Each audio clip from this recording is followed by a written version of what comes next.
Hi, our names are Taylor and Karlee, and we're ninth graders from Brandon, Evansville, Minnesota, and this is our third year in FCCLA. Our topic that we chose is called Safe Travels, and in this presentation we will cover the topics of the top 10 safest countries and most dangerous countries for women to visit, how many women get assaulted while there, and things you can bring or buy to keep you safe while traveling. We also got insight information from local teacher Jen Fremming. And of course we will be teaching you how to travel safe.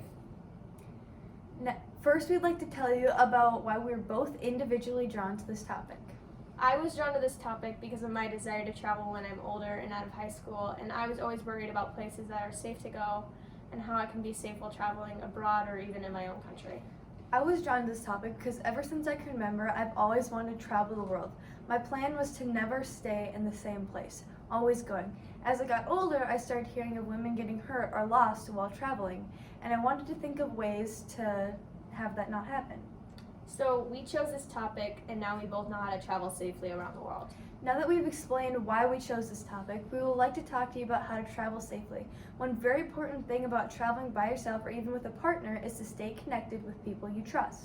Another very important thing to do is to do the research on the place that you will be visiting. This is very important because you need to know your way around wherever you're going and the policies that could be enforced there. Carrying identification on you at all times is also important because you'll never know when it's required to be shown, or if you get pulled over, you might need it. Staying in a public and open places is a very important thing to do, especially at night if you are staying over somewhere, regardless of who you are with.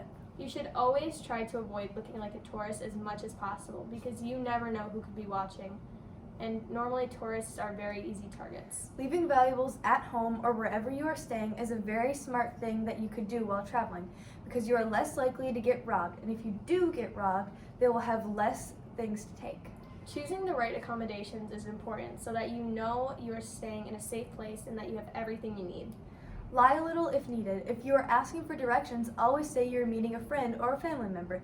For example, do you know how to get to the museum? I'm meeting a friend.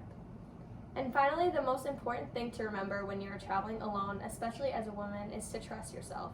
If it doesn't feel right, don't do it, or don't go if you don't feel safe. The next topic we'll cover is the top 10 safest and most dangerous countries for women to travel and why.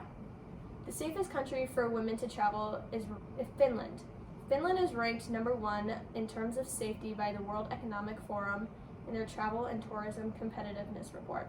The second safest country is Canada. Canada is the safest country out of all the Americas for female tourists. New Zealand is the 3rd safest country. This is because it is 4th safest for tourists overall, and some even consider it to be the safest in the world.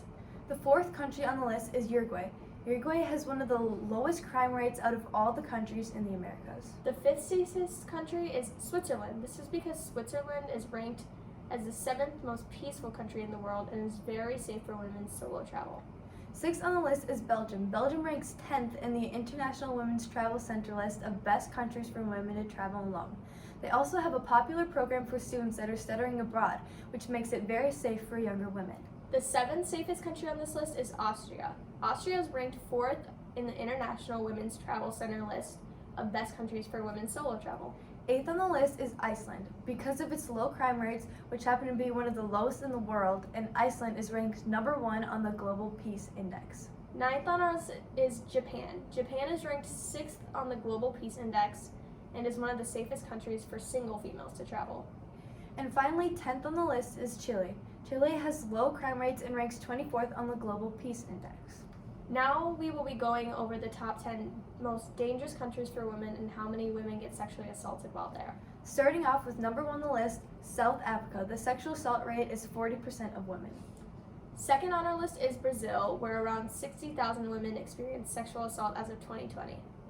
Number 3 on the list is Russia, where around 3,500 women get SA, also of 2020. 4th on the list is Mexico, where 64% of female travelers get assaulted as of 2018. 5th on the list is Iran. 60 to 80% of women travelers have been trafficked or have had an attempt made on them. 6th is the Dominican Republic. Many people have reported rapes and sexual assaults by staff members or resorts there. 7th on our list is Egypt, and 98% of the women that have traveled there from overseas have reported sexual assault or harassment.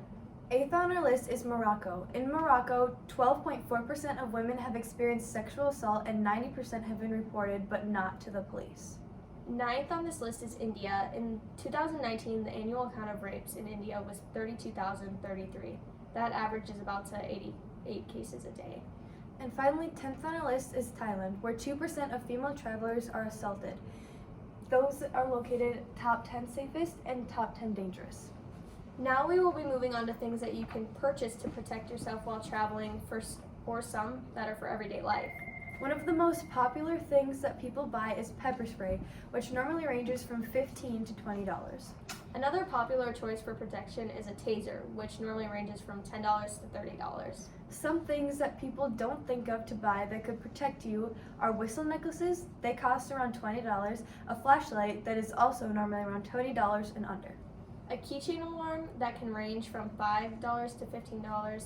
A portable charger to make sure you stay connected with the people that you trust is also a very important thing to purchase. And an anti-theft backpack. These are normally $30 or higher. And finally, we will talk about Damsel in Defense, which is a company that we have learned about through local teacher Jen Fremming. Damsel in Defense is a business just like Tupperware or Mary Kay, but they specialize in personal protection for women. Damsel in Defense, as we said earlier, specializes in personal protection, with their biggest sellers being pepper spray and stun guns. They also have striking tools that are called coubatons, alarms, whistles, and conceal and carry purses. Mrs. Fremming recommends pepper spray with another form of protection. Pepper spray can spray up to 16 feet and can impair the attacker for up to 30 minutes or more. Alternate forms of protection can be your voice, elbows, and feet, which could also be very dangerous weapons in an attack. All products from Damsel in Defense are only sold to women 18 and up. Most of her customers are parents or grandparents that are purchasing for their own daughter or other grandchildren.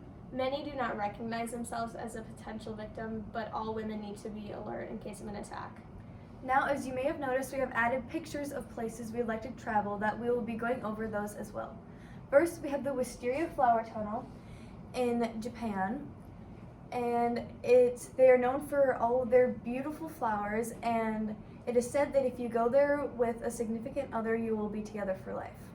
This next picture is of the Faroe Islands, which is a self-governing territory of Denmark, with its smallest village being Sund, with only a population of 1 as of 2020. This picture is of a beautiful forest trail in Golden Ears Provincial Park in British Columbia, Canada. And the last picture was taken of Edinburgh Castle, where Edinburgh University is located in Scotland. And this is a map of all the other places we would like to visit. Well, some of the other places we would like to visit. And we have made sure that these places are also safe and they are very good for women's solo travel.